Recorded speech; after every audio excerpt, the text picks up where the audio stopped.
Hello student, good morning to all of you. मित्रांनो, आपण काल स्टडी केलं एक्झाम्पल आरएस सर्किट आणि आरएस सर्किट मध्ये आपण एखादं एक्झाम्पल स्टडी केलं. आता आपण मित्रांनो सर्किट थेअरी स्टडी करतो. सर्किट थेअरी मध्ये आपण स्टडी केलं R circuit, L circuit and C circuit. आपण मित्रांनो एल आर सर्किट स्टडी केलं, आरसी सर्किट स्टडी केलं. आपल्याला आता स्टडी करायचं पॉवर. आपण आता स्टडी काय केलं, व्होल्टेज अँड करंट. आता आपल्याला स्टडी करायचं आपल्याला पॉवर इन एसी सर्किट. तर मित्रांनो आपण एसी टाकू. तर आपण मानलं power in AC circuit. Power in AC सर्किटला आपण स्टडी करतो.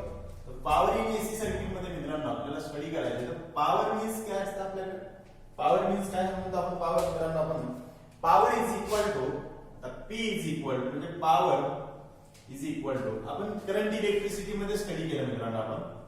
आपण त्याला मी मानतो करंट इलेक्ट्रिसिटी मध्ये आपण स्टडी केलं. करंट इलेक्ट्रिसिटी मध्ये काय होतं आपल्याकडे power is equal to voltage multiplied by काय होतं आपल्याकडे करंट. तर P is equal to V multiplied by I. काय होतं V मल्टीप्लाइड बाय I म्हणजे काय होतं पॉवर. तर कोणती पॉवर आहे आपण मानतो पॉवर. आता कशाला म्हणलं आपण पॉवर काय मानतो आपण पॉवर आहे ती पॉवर आपल्याकडे जी आहे तर V is equal to equation आणि I is equal to equation. आता मी मानलं so here power in AC. So here power in AC मी मानलं voltage and current various with time. आपण मानलं की करंट आणि व्होल्टेज विथ टाइम टी सोबत व्हेरियस आहे म्हणजे व्हेरिएबल आहे. नेक्स्ट ना मी मानलं हेन्स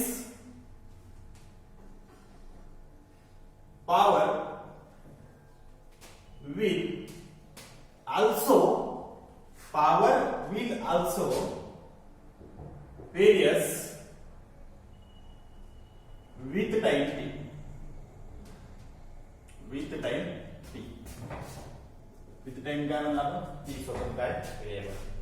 ज्यावेळेस आपल्याकडे करंट आणि याचा अर्थ काय होतो मित्रांनो. So here the power in AC voltage and current various with time t.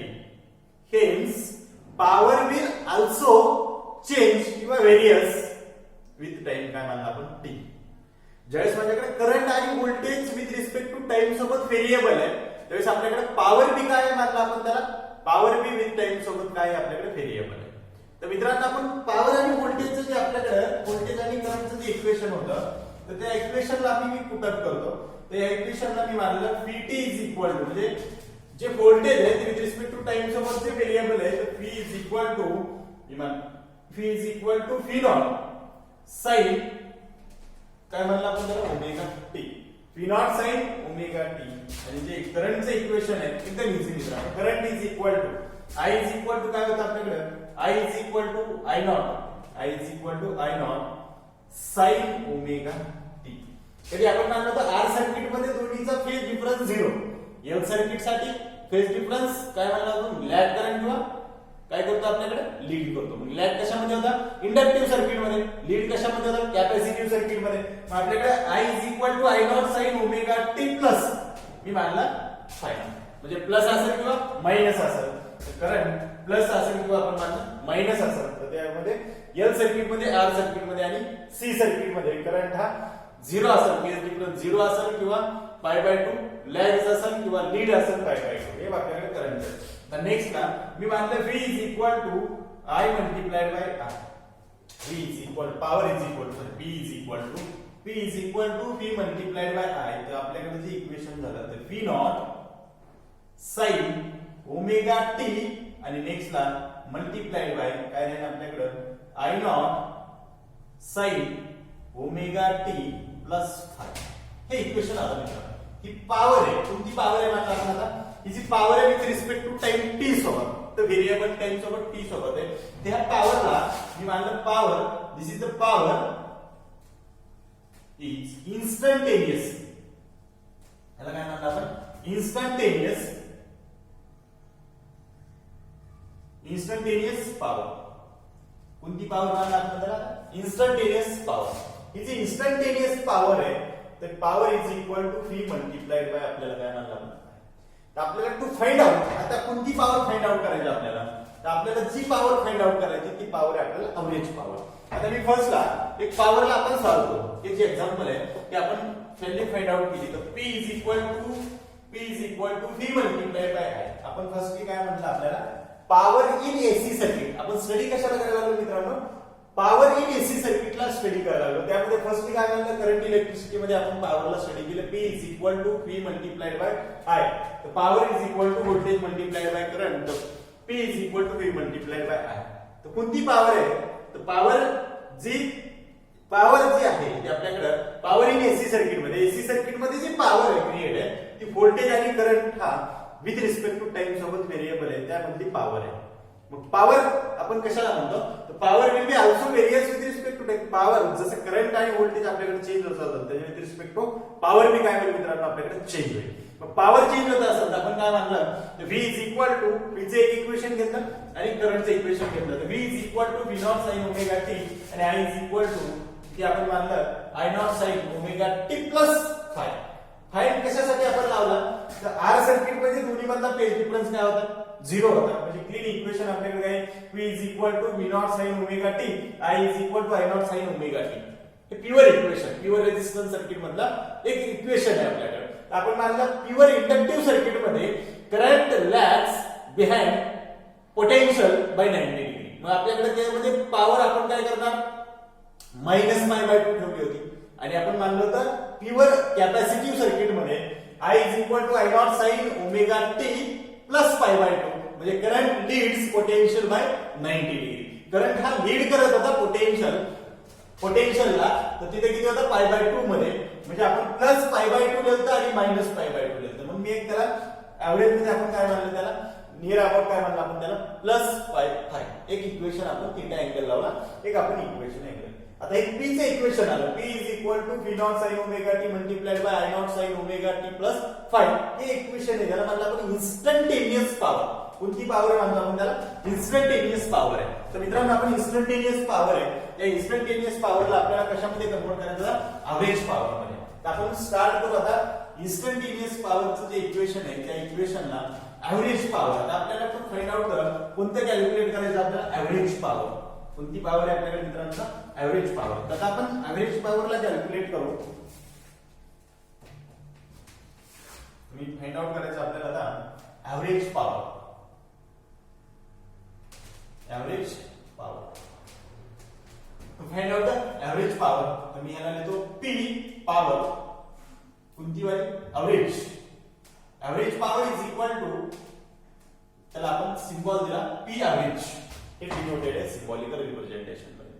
मग आता P एव्हरेज कॅल्क्युलेट केला तर मी पाहिलं फक्त आता P इज इक्वल टू म्हणजे फक्त मी कॅल्क्युलेट काय केलं? पॉवर. कोणती? Instantaneous power is equal to V multiplied by काय होतं? I. तर आताचं इक्वेशन आपल्याकडे V इज इक्वल टू, हे इक्वेशनला मी पुट अप करतो.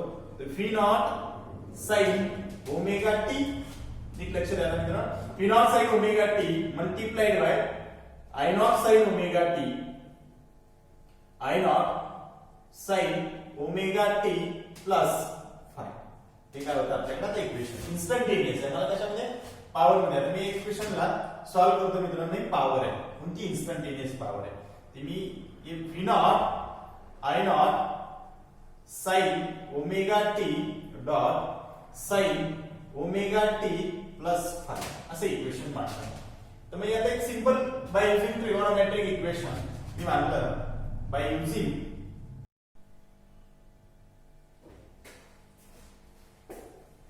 मित्रांनो कुठपर्यंत आता आपण काय म्हणलं होतं? Bye using trigonometric equation. आपण काय म्हणलं होतं? बाय युजिंग ट्रिगोनोमेट्रिक रिलेशन आपण त्याला यूज केलं. आपण त्याला लिहितो मित्रांनो बाय युजिंग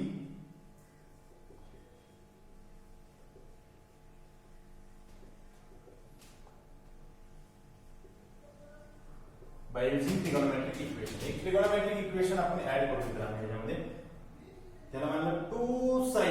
जे इक्वेशन आहे 2 sin A sin B 2 sin theta multiplied by sin theta म्हणजे आपल्याकडे काय म्हणतात 2 sin A multiplied by sin B next ला इज इक्वल टू हे इक्वेशन काय होतं आपल्याकडे cos A minus B minus cos A plus B याचा मीनिंग असा होतो 2 sin theta 1 multiplied by sin theta 2 is equal to cos theta 1 minus theta 2 minus cos theta 1 plus cos म्हणजे sin cos theta 1 plus theta 2 हे equation आहे आपल्याकडे मित्रांनो sin theta 1 म्हणजे तुम्ही sin theta A आपण काय म्हणू sin A dot sin B sin A आपण याला मानलं A इक्वेशन आहे आणि याला काय मानलं B हे व्हॅल्यू पुटअप केली तो नाही आपण काय केलं इक्वेशनला मी पुटअप करतो व्हॅल्यू त्या इक्वेशनला मी पुटअप केलं त्याला मानलं पॉवर इज इक्वल टू जे इक्वेशन मित्रांनो आपल्याकडे येईल तर पॉवर इज इक्वल टू त्या इक्वेशनला पुटअप करतो तर phi not I not sine आपल्याकडे काय इक्वेशन आहे साइन ओमेगा टी बरोबर आणि नेक्स्ट ला sign omega t dot sine omega T plus 5 आता मित्रांनो मी काय करतो याला इक्वेशनला 2 नी मल्टिप्लाय आणि 2 नी डिवाइड करतो इथं काय केलं मित्रांनो आपण 2 नी मल्टिप्लाय केलं आणि 2 नी डिवाइड केलं ते इक्वेशन आता आपल्याला काय करायची पहिली 2 sin A dot sin B मी आलो 2 sin A dot 2 sin B मग आता याला काय मानलं आपण A आणि इक्वेशन काय मानलं आपण B मग आता जे इक्वेशन येईल ते त्या इक्वेशनला मी पुटअप करतो ह्याला मानलं fee not I not upon 2 आता मी फर्स्ट ला काय लिहिन sin A ची व्हॅल्यू म्हणजेच काय cos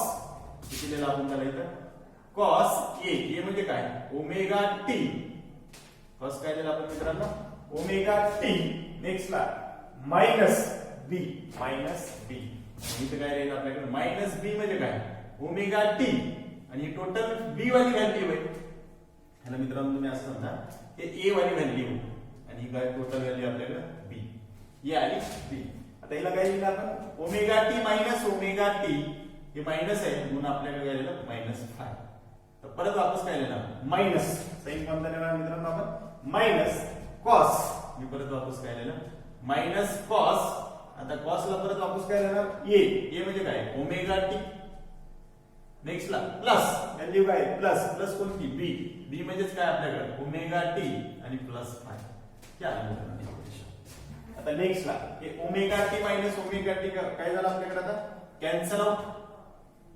नेक्स्ट ला जे इक्वेशन बघितल आपल्याकडे त्या इक्वेशनला मानलं fee not I not upon 2 आणि नेक्स्ट ला cos -5 minus cos omega 2 plus omega 2 किती झाला 2 ओमेगा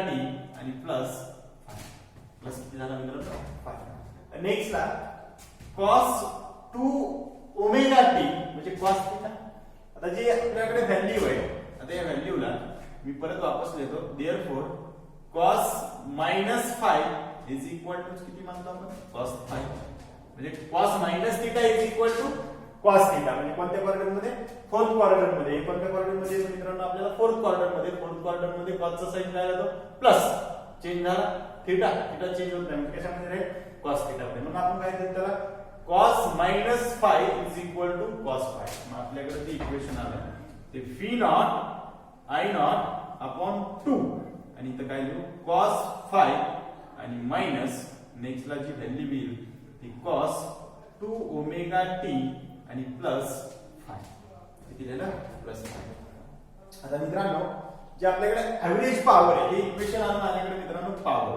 कसं झालं आपण म्हणणार पॉवर आता मला काय कॅल्क्युलेट करायचे एव्हरेज पॉवर कोणती पॉवर आहे म्हणणार आपण एव्हरेज पॉवर आता कॅल्क्युलेट काय करायचं आपल्याला एव्हरेज पॉवर त्या average power is equal to ज्यावेळेस आपण एव्हरेज करंट कॅल्क्युलेट करता एव्हरेज व्होल्टेज कॅल्क्युलेट करतो आपण मानलं होतं average power for complete one cycle एका सायकल साठी मी जी एव्हरेज पॉवर कॅल्क्युलेट करल तर ती एव्हरेज पॉवर आहे मी मानलं एव्हरेज पॉवर फॉर कंप्लीट किती सायकल साठी मानलं आपण वन सायकल आपण मानलं वन सायकल साठी जी एव्हरेज पॉवर असेल तर ती cos 2 ओमेगा म्हणजे cos theta cos 2 theta cos 4 theta म्हणजे किती आला आपल्याला 0. म्हणजे मी फॉर एक्झाम्पल म्हणतो sin, मी इथं मानलं sin omega T is equal to average power किती 0. नेक्स्ट ला आणि cos omega T is equal to average power किती आपल्याकडे 0. मग आपल्याकडे जो ऍव्हरेज पॉवरचा जो फॉर्म्युला होता तर average power is equal to काय लिहित होतो आपण त्याला average power is equal to integration of 0 to t आणि नेक्स्ट ला p dt and divided by integration of 0 to t dt. हे ऍव्हरेज पॉवरचे इक्वेशन आहे. जसं ऍव्हरेज व्हॅल्यू कॅल्क्युलेट केली, ऍव्हरेज करंट कॅल्क्युलेट केला फॉर वन सायकलला, तर वन सायकलचा जे ऍव्हरेज करंट होता तो किती आला आपल्याकडे 0. तर ऍव्हरेज पॉवर बी किती आली 0 फॉर वन कंप्लीट सायकल साठी. आता राहिले किती ही टर्म सगळी 0 झाली मित्रांनो. ओमेगा sin t म्हणजे cos ओमेगा t 2t असेल 4t असेल तर 4 ओमेगा t असेल तर काय झालं कॅन्सल होईल. म्हणजे इथे टर्म किती आली मित्रांनो 0. ते 0 राहिला तर इथे काय राहिलं आपल्याकडे आता p average is equal to, मी आता पुटअप करतो त्याला काय देईल p average is equal to ची व्हॅल्यू पुटअप होईल तर v naught i naught divided by 2 आणि cos 5 मायनस किती मित्रांनो 0. हे झालं average power. Average power is equal to v naught multiplied by i naught. आता मी डिवाइड करतो त्या 2 ला लिहिलं मी √2 multiplied by √2 is equal to किती आता 2. मी फक्त त्याला आपल्याला नेक्स्ट नवीन टर्म मध्ये व्हॅल्यू लिहायची ऍव्हरेजची, म्हणून मी काय केलं 2 ला डिवाइड केलं म्हणजे 2 चं सेपरेशन केलं. √2 multiplied by √2 is equal to किती आला 2 आणि नेक्स्ट ला इथं राहिलं आपल्याकडे cos 5. हे राहिलं cos. आता cos 5 हे होतं p एव्हरेज.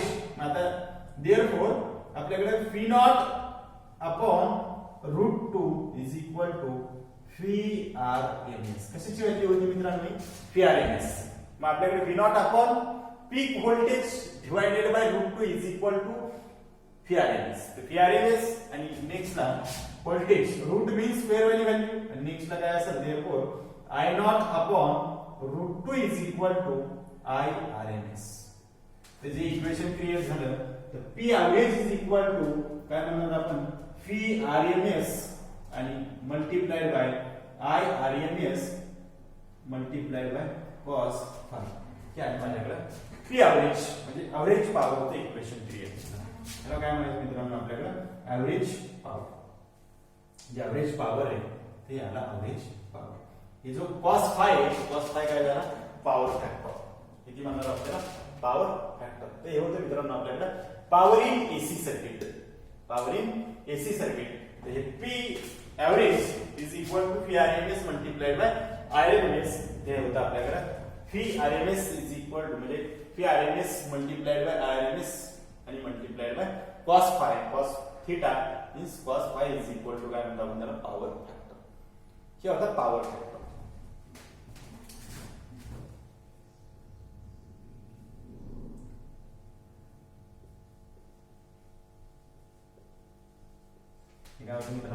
पॉवर.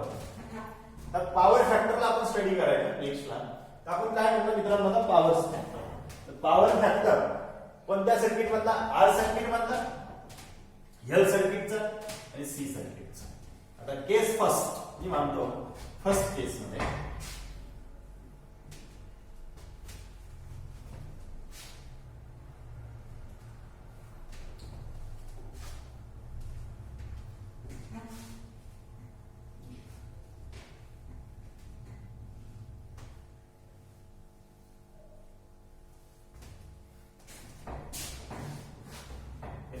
फर्स्ट केस ही मानलं केस फर्स्ट. पहिल्या केस मध्ये मी फर्स्टला एक एक्झाम्पल घेऊ. आपण मानलं आर सर्किट आहे. आर सर्किटचा पॉवर फॅक्टर घेऊ. आर सर्किटचा पॉवर फॅक्टर त्या आर सर्किट नेक्स्टला इथे मानलं फेज डिफरन्स म्हणजे काय मानलं आपण त्याला फेज अँगल आणि इथे आपण मानतो पॉवर फॅक्टर. किती पॉवर फॅक्टर आहे ते पॉवर फॅक्टर आले. जे सर्किट आहे त्या सर्किटला इथे फक्त सर्किट मानू आपण आणि इथे मानतो मी फर्स्टला आर सर्किट घेतला. कोणतं सर्किट मानणार आपण आर सर्किट. तर आर सर्किट मध्ये मित्रांनो VR आणि इकडे काय IR दोन्ही मधला जो फेज आहे तो फेज किती मानतो आपण 0. फेज किती आपल्याकडे 0. फेज 0 असेल जो पॉवर फॅक्टर आहे तो किती आला आपल्याकडे 1. Cos power factor cos phi cos किती डिग्री 0. कॉस 0 मीन्स किती आला मित्रांनो 1. पॉवर फॅक्टर किती आला आपल्याकडे 1. कोणत्या सर्किट मध्ये आर सर्किट मध्ये. नेक्स्ट ला आपण मानलं एलआर सर्किट आहे. कोणतं सर्किट आहे आपल्याकडे एलआर सर्किट मध्ये करंट काय करतो आपल्याकडे लॅग्स करतो आणि मग इथं किती VL आणि इथं काय म्हणणार IL. इथं करंट आहे दोन्हीमध्ये फेज डिफरन्स आहे तो किती आला आपल्याकडे π/2 म्हणजे किती 90. तर फेज डिफरन्स किती आला 90 आणि cos 90 = 0. Power factor in LR circuit power factor in LR circuit किती आपल्याकडे 0. Power factor in LR circuit is 0 power factor आहे. कशामुळे म्हणतो आपण cos phi cos phi is 90 power factor is 0. Next ला 3 LR circuit RC circuit RC circuit. तर RC circuit मध्ये आपण काय घेतला इथं आपण मानतो इथं मानलं आपण आता VC आणि इथं काय घेणार आपण त्याला आता I ज्याच्यामध्ये आपल्याकडे काय होत आहे इथं IC. Current leads potential by 90 degree म्हणजे π/2 असेल त्याच्यामध्ये परत वापस अँगल किती 90 अँगल असेल तर पॉवर फॅक्टर किती आला मित्रांनो आपल्याकडे 0. तर आर सर्किटचा पॉवर फॅक्टर 1 आहे. प्युअर रेझिस्टिव्ह सर्किटचा प्युअर इंडक्टिव्ह सर्किटचा पॉवर फॅक्टर 0 आणि प्युअर कॅपॅसिटिव्ह सर्किटचा पॉवर फॅक्टर किती आला 0. तर दोन्ही मध्ये फेज डिफरन्स किती होता आपल्याकडे करंट आणि पीक आरएमएस व्हॅल्यू आणि पीक पीआरएमएस व्हॅल्यू मध्ये जो फेज अँगल आहे तो किती होता 90 मग पॉवर फॅक्टर किती आला 0. आता नेक्स्ट सर्किट बघू आपण मित्रांनो ते होतं आपल्याकडे थर्ड सर्किट. आता फोर्थ सर्किट मध्ये बघू इथं परत वापस म्हणजे सर्किट परत घेऊ आपण फेज आहे आणि परत वापस काय मानण्याला पॉवर फॅक्टर.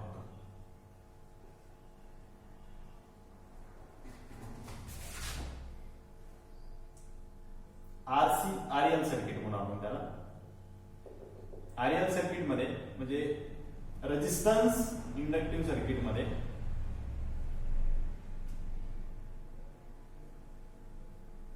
हे इंडक्टिव्ह सर्किट आहे हे आरएल सर्किट आहे. कोणतं सर्किट म्हणणार मित्रांनो आपण आरएल सर्किट. आता आरएल सर्किट मध्ये जो पॉवर फाय अँगल आहे तो फाय अँगल होता. करंट तो काय करेल आपल्याकडे current lags behind the potential at किती म्हणणार आपण त्याला फाय. मग फाय पोटेन्शियल असेल तर फाय कसे कॅल्क्युलेट करणार तर इथं आपण कॅल्क्युलेट केलेली जी व्हॅल्यू होती तर इथं होतं फिआर आणि इथं जे होतं इंडक्टिव्हचं ते इंडक्टिव्ह साठी जर किती होतं आपल्याकडे VL आणि याचा जो दोन्हीचा नेट होता तो इथे किती होता फी नेट. बरोबर हे काय होतं आपल्याकडे मित्रांनो फी नेट. आता फी नेट कॅल्क्युलेट केला त्यानंतर आपल्याकडे जो कॅल्क्युलेट केलेला होता तो इथं काय म्हणतो आपण XCL आणि इथं काय होता R आणि इथं काय होता Z. ठीक इथं काय होतं आपल्याकडे मित्रांनो Z आणि अँगल किती होता फाय अँगल आहे फाय. हे फाय अँगल आहे तर आपण काय करणार मित्रांनो आता ते फाय अँगल होता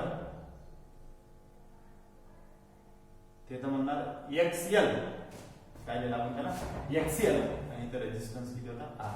तर आपल्याकडे tan फाय ची व्हॅल्यू पुटअप करायची cos फाय साठी तर tan phi is equal to काय म्हणतो आपण perpendicular upon base tan phi. हे tan साठी होतं आपल्याला काय कॅल्क्युलेट करायचं आता cos. तर इथं काय लिहिणार आपण cos phi is equal to तर cos phi is equal to काय कॅल्क्युलेट करणार आपण base upon hypotenuse. Base upon हायपोटेन्यूस.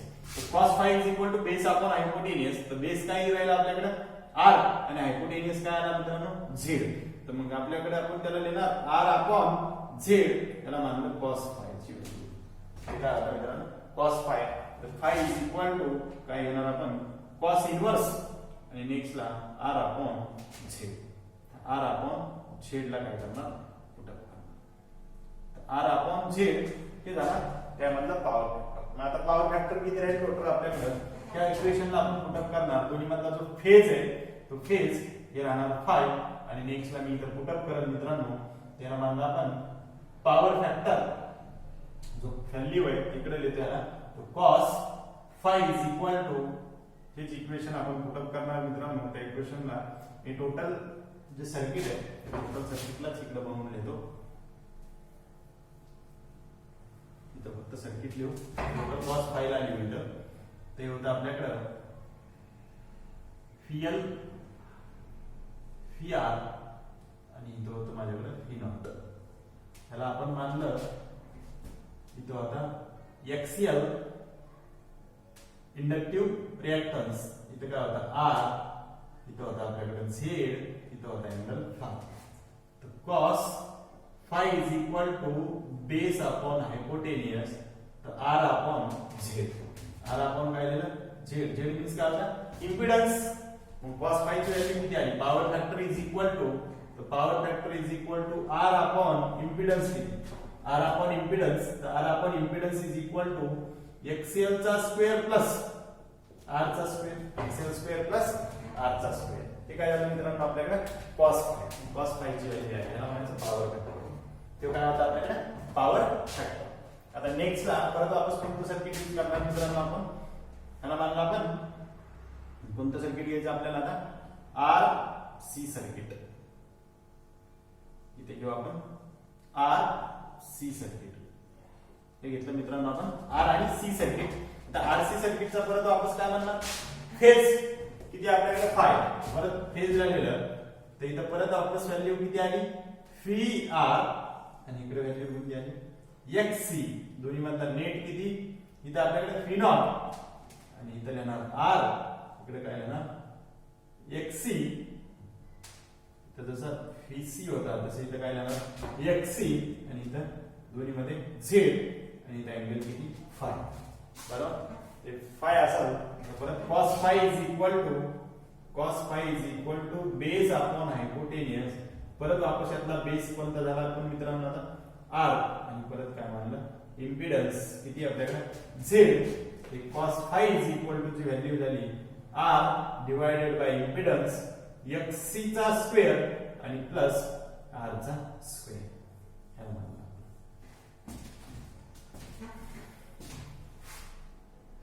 एक लक्षात ठेवा मित्रांनो एक्सी ला आपण 0 मानला म्हणजे दोन्ही मधला फेज जर प्युअर रिएक्टन्स म्हणजे कोणता प्युअर कॅपॅसिटिव्ह सर्किट मध्ये त्याचा फेज जो आहे तो किती आपल्याकडे 0. त्याला जर 0 मानलं त्याला काय राहील आर स्क्वेअर. आर स्क्वेअर काय इन अंडर रूट मध्ये आर स्क्वेअर आहे. आर स्क्वेअर चा स्क्वेअर कॅन्सल होईल रूट मध्ये. तर व्हॅल्यू किती आली आर आणि आर डिवायडेड बाय आर किती आली 1. म्हणजे प्युअर रेझिस्टिव्ह सर्किट आलं.